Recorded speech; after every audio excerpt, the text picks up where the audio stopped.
Good morning, everyone. If you suffer from peripheral neuropathy, you know how it can disrupt your life. You may think you might have, if you think you might have peripheral neuropathy, but you're not sure, I went to go visit Dr. Matt Thomas, DCBC and founder of 360 Neuropathy and board certified in neuropathy, to ask him what you need to know.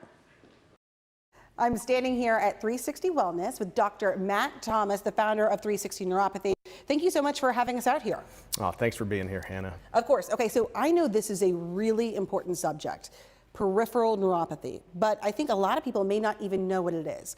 How do you explain it to folks at home? Well, a lot of people don't know what it is, and peripheral neuropathy is a condition where the peripheral nerves are damaged. Now, these are the nerves that control the hands and arms, as well as the legs and feet. There are more than 100 causes of neuropathy, anywhere from diabetic neuropathy, which is the most common cause, alcoholism. You've got certain prescription medications like statins, which are used to lower cholesterol, that cause neuropathy.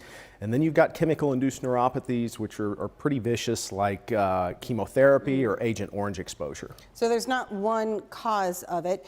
What are the symptoms? What do people experience? I've talked to you about this before, and it can have such a huge impact on quality of life. You know, there's a wide range of symptoms, from numbness and tingling, burning sensations, electric shock-like pain, muscle weakness in the arms and hands or legs and feet, and many patients even experience issues with coordination and balance, which leads to falls and fractures.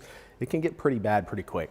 Okay, with symptoms like that, I've heard people saying they've lost hope going through other treatments. So my question is, how is it typically treated by others, and how is it different what happens here at 360 Neuropathy? Well, typical treatments involve heavy-duty nerve drugs like gabapentin, Cymbalta, Lyrica, amitriptyline.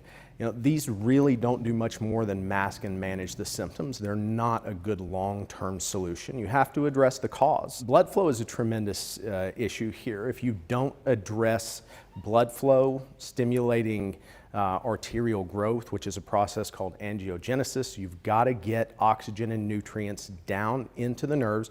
You can only do it via the arteries, okay? You've got to stimulate the nerves to grow as well. And most of these patients who have neuropathy, they're so nutrient deficient. If you don't give the body what it needs to heal itself nutritionally, it's not going to happen. Okay, so the big difference I hear is other people are treating the symptoms. You guys are really going after the cause.